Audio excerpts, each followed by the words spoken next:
dalam firman Tuhan. Adik-adik siap? Kakak Laras semua siap ya? Kakak Mary siap. Hari ini kita mau ngapain Kak? Ngapain ya? Ibadah? Ibadah? Tentu dong. Kita akan menyiapkan hati kita untuk mendengarkan dan memuji nama Tuhan.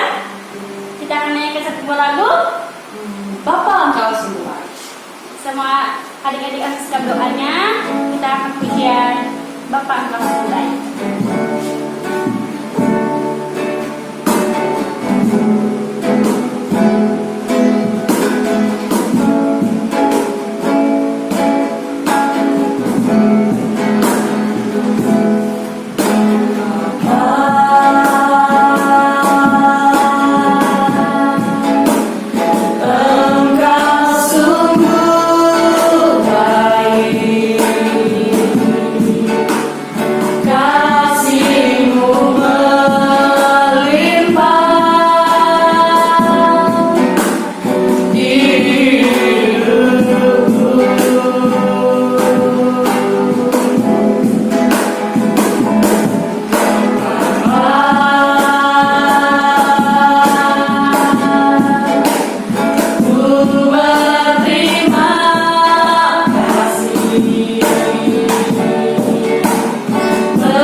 datang beribadah kembali sekalipun kami beribadah di rumah kami masing-masing.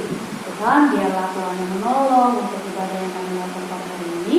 Biarlah Tuhan yang memberikan ketenangan hati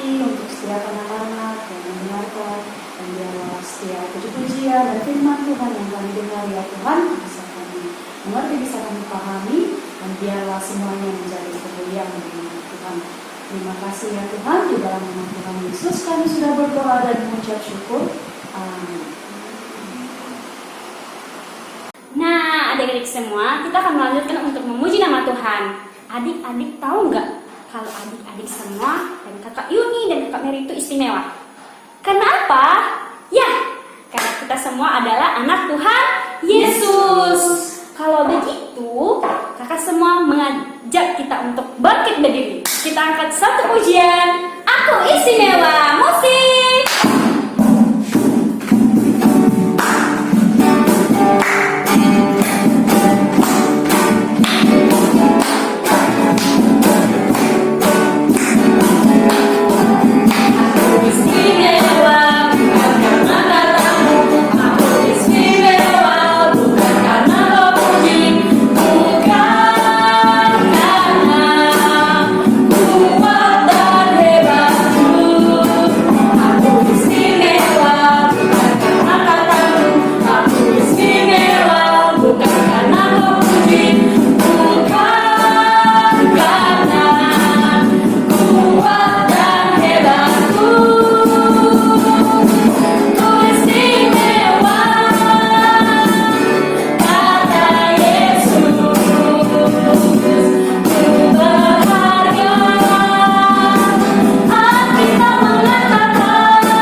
Nah, adik-adik masih semangat memuji Tuhan? Masih dong, Kak. Masih. Kalau masih tetap berdiri, kita akan memuji Tuhan. Kita akan naikkan pujian Walau Ku Jatuh. Musik.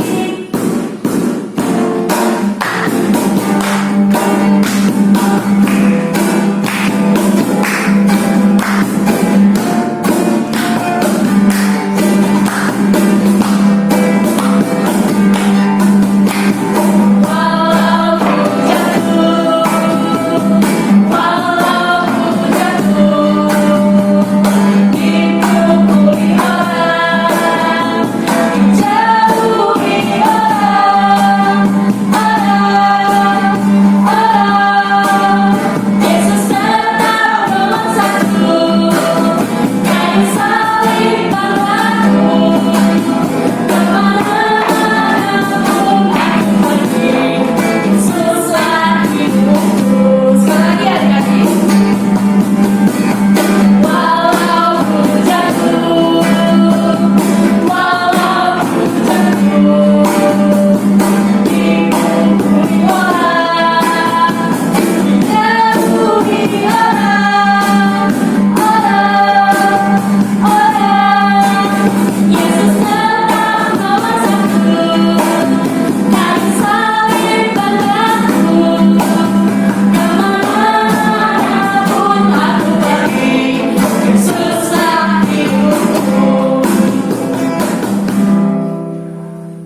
persembahan. Tapi kalau kita mengumpulkan persembahan, bagaimana caranya ya Kak? Ya, adik-adik siapkan persembahannya, lipat dengan baik, taruh di tangan kanan sambil kita memberikan persembahan. Kita angkat satu pujian. Tuhan Yesus baik. Musik.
Nah, saat ini kita akan berdoa untuk persembahan, lipat tangannya, tutup matanya, tundukkan kepala, mari kita berdoa.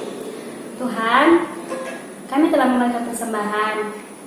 Biarlah persembahan yang telah kami berikan boleh berbahagia dari hadapan Tuhan dan berkati setiap kami agar kami boleh memberikannya dengan penuh ucapan syukur. Terima kasih Tuhan, kami serahkan ibadah kami selanjutnya ke dalam tangan Tuhan. Biar Tuhan terus menyertai kami dengan nama Tuhan Yesus kami berdoa. Amin. Amin. Nah, adik-adik, saat ini kita mau mendengarkan Firman Tuhan. Tuhan. Yang sampaikan siapa ya Kak? Kakak Kristi. Nah, kita akan mendengarkan firman Tuhan. Adik-adik masih tetap duduk dengan tenang sambil kita menaikkan pujian. Ku Mau cinta Yesus selamanya. Dengan sikap berdoa ya adik-adik. Mau cinta Yesus selamanya.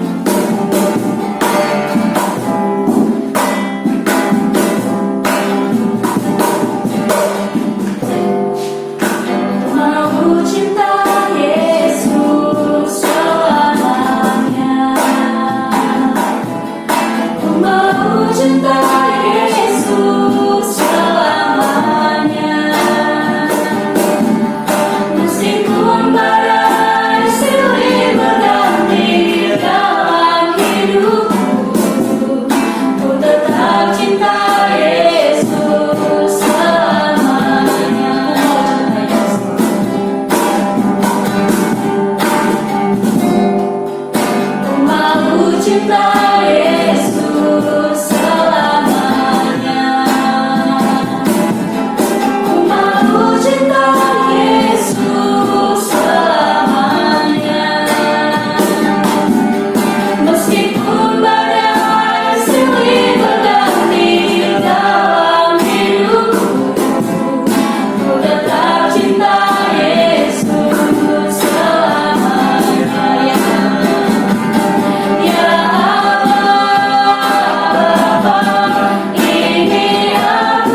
kita mendengarkan firman Tuhan, mari kita siapkan hati kita untuk berdoa. Semua duduk dengan rapi, lipat tangan, tutup mata, dan kita berdoa.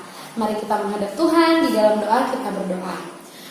Tuhan Yesus yang baik, terima kasih karena sudah mengasihi kami sedemikian rupa, sehingga mempercayakan kembali kepada kami boleh sampai di hari ini dan boleh beribadah lagi kepada Engkau ya Tuhan. Sekalipun kami terbatas di dalam ruang dan waktu kami dan kami harus beribadah di rumah kami, tetapi itu tidak mengurangi sukacita kami untuk datang kepada Tuhan dan beribadah kepadamu. Tuhan, tolong pimpin pikiran kami, tolong pimpin hati kami, tolong pimpin sikap kami, sehingga sekalipun kami di rumah, tetapi kami tetap berespon dengan benar untuk mendengarkan firman Tuhan, dan kiranya hati kami benar-benar rindu akan kebenaran firman-Mu. Terima kasih Tuhan Yesus, di dalam dan demi nama-Mu kami berdoa dan mengucap syukur. Amin. Oke adik-adik, kembali lagi bersama Kak Christine. Sekalipun kita tidak tatap muka seperti biasanya kita di gereja kalau kita beribadah, tetapi tidak mengurangi sukacita kita ya untuk hari ini mendengarkan firman Tuhan. Nah, sebelum kita mendengarkan firman Tuhan, Katika punya satu gambar dan coba kalian tebak ekspresi apa yang ada di gambar itu. Kira-kira ini gambarnya. Kira-kira bagaimana dengan ekspresi orang-orang yang ada di gambar ini? Apakah mereka sedih, atau mereka marah, atau mereka menangis, atau mereka bahagia? Kira-kira menurut adik-adik apa ekspresi mereka? Wah, pintar-pintar ya adik-adiknya Kak Christine. Ternyata ekspresi pada gambar ini adalah ekspresi senang dan bahagia. Apa yang membuat mereka senang dan bahagia? Ada yang tahu? Coba kita lihat gambarnya. Nah, ternyata di gambar itu ada satu daun yang dipegang, yaitu daun, kalau biasa orang kenal dengan daun palma. Di dalam kisah Alkitab, daun palma itu terjadi dan digunakan ketika Yesus disambut di kota Yerusalem, dan mereka menyambut Yesus dengan memberikan daun palma di jalan. Yesus dieluk-elukan di sana. Nah, itulah yang membuat ekspresi semua orang di gambar tersebut itu adalah bahagia. Nah, adik-adik, mari Kak Christine ajak kita buka dari Sakaria pasal 9 ayatnya yang ke-9, dan kita baca dengan ayatnya yang ke-10. Sakaria pasal 9 ayat 9 sampai ayatnya yang ke-10. Kak Christine bacakan ya untuk kita. Raja Mesias di Sion, bersorak-soraklah dan dengan nyaring hai putri Sion. Bersorak-soraklah hai putri Yerusalem. Lihat, rajamu datang kepadamu. Ia adil dan jaya. Ia lemah lembut dan mengendarai seekor keledai. Seekor keledai beban yang mudah. Ia akan melenyapkan kereta-kereta dari Efraim dan kuda-kuda dari Yerusalem. Busur dan perang akan dilenyapkan, dan ia akan memberitakan damai kepada bangsa-bangsa. Wilayah kekuasaannya akan terbentang dari laut sampai ke ujung laut, dan dari sungai Efrat sampai ke ujung bumi. Nah, demikianlah pembacaan kita, adik-adik. Waktu Yesus disambut di Yerusalem, itu adalah momen yang sudah dekat, yang akan diperingati sama seperti kita saat ini, yaitu momen Paskah.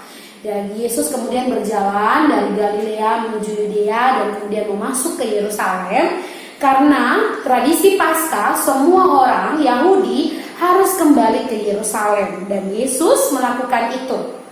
Nah, ketika Yesus sampai di Yerusalem, sebelum masuk ke kota Yerusalem, Yesus duduk di Bukit Zaitun, pintu kota Yerusalem. Kemudian sudah banyak orang yang ada di sana karena mereka lagi berbondong-bondong untuk masuk ke Yerusalem.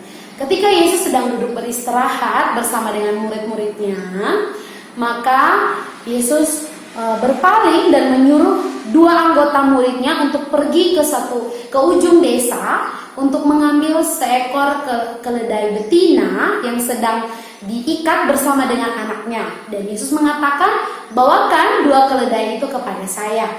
Kemudian kalau ada yang bertanya, sampaikan bahwa saya memerlukannya. Kemudian dua murid itu pergi dan ternyata apa yang disampaikan oleh Yesus terjadi. Mereka menemukan seekor betina, keledai betina dan anaknya. Kemudian mereka mengambilnya dan diberikan kepada Yesus. Ketika keledai itu sampai, Yesus kemudian menaiki keledai itu. Kemudian orang-orang Yahudi mengingat kembali yang tertulis dalam kitab Zakaria yang sudah kita baca. Ternyata kitab Zakaria, Nabi Zakaria sudah menubuatkan akan datang seorang raja. Dan akhirnya di situ mereka kemudian mematahkan daun palma, membukanya di jalan, dan Yesus dielu-elukan sepanjang jalan itu bahwa dia adalah raja.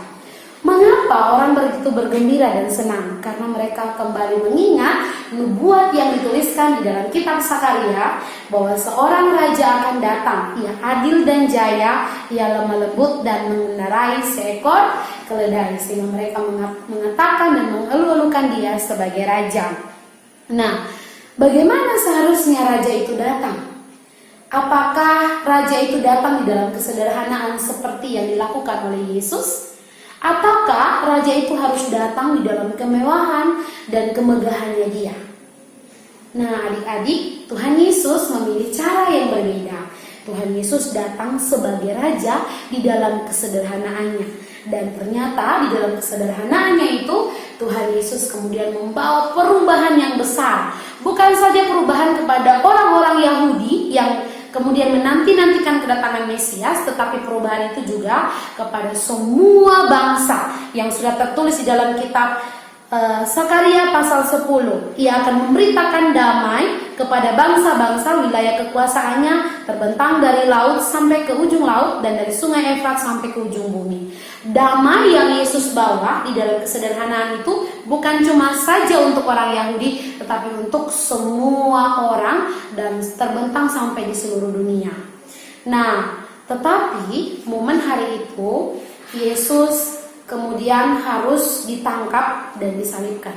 Tapi itulah cara yang dipilih oleh Allah sehingga perubahan itu bisa terjadi untuk semua orang yang percaya kepada Dia. Adik-adik, Yesus datang sebagai raja di dalam kesederhanaan untuk membawa perubahan bagi kita. Dan kita sudah melihat dan menyaksikan itu 2000 tahun yang lalu ketika Tuhan Yesus mati di kayu salib. Itu adalah pekerjaan dan karya terbesar Tuhan. Kenapa?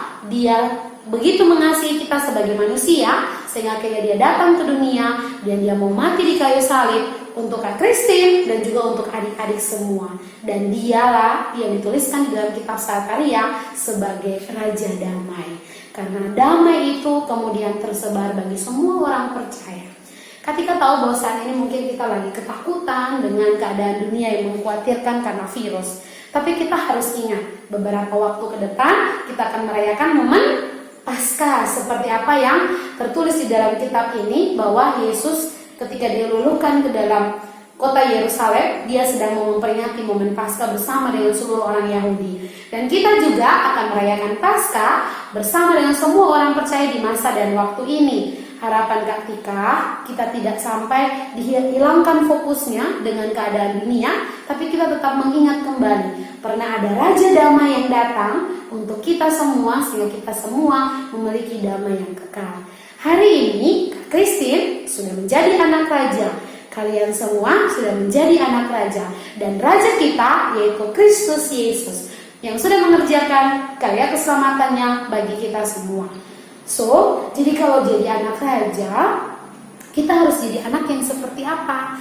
Kita harus jadi anak yang tidak lagi takut, tidak lagi khawatir. Karena kita anak raja, kita harus berusaha untuk melakukan segala sesuatu dengan taat kepada raja kita. Dan melakukan segala sesuatu yang bisa menyenangkan hati raja kita. Siapa raja kita? Dia adalah Yesus Kristus yang diluluhkan di kota Yerusalem. Dan hari ini kita sudah mengerti dan mengenal Yesus Kristus sebagai Tuhan dan Juru Selamat kita. Dia adalah Raja Damai. Marilah kita hidup sebagai anak-anak raja, anak-anak terang yang bisa menjadi berkat bagi semua orang. Terima kasih, Tuhan Yesus memberkati. Itu saja yang bisa Kak Kristen sampaikan. Kita akan menutup ibadah kita hari ini dengan berdoa bersama. Mari kita menghadap Tuhan di dalam doa, kita berdoa. Tuhan Yesus yang baik, kami bersyukur karena hari ini kami boleh kembali mendengarkan dan merenungkan firman Tuhan tentang Kristus Yesus yang mau datang ke dunia bersama dengan kami manusia untuk menebus kami dari segala dosa-dosa kami.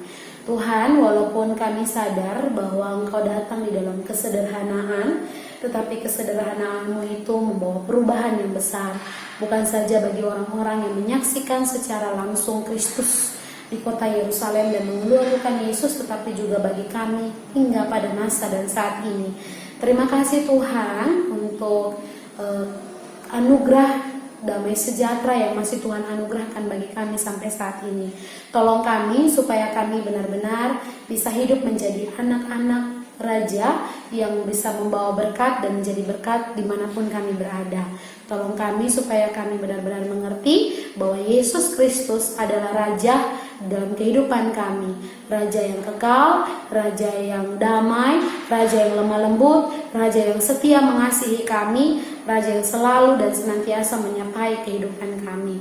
Dan biarlah kami pun terus berjuang untuk hidup menyenangkan hati-Mu ya Tuhan sebagai Raja kami. Terima kasih banyak Tuhan Yesus. Tolong kami dalam keseharian hidup kami dan juga bantu kami supaya di tengah keadaan yang mengkhawatirkan di dunia ini kami tetap tenang bersama dengan Tuhan dan kami tetap mengerti bahwa Raja kami menopang dan menolong kami. Ini doa sembahyang kami di dalam dan demi nama-Mu Tuhan kami Yesus Kristus. Kami berdoa dan mengucap syukur. Amin. Oke, ternyata kakak, kamu, dan kita semua adalah anak raja karena Tuhan Yesus adalah Raja kita. Benar kan Kak Mary? Iya, benar sekali. Nah, saat ini kita sudah berada di penghujung ibadah kita. Ya.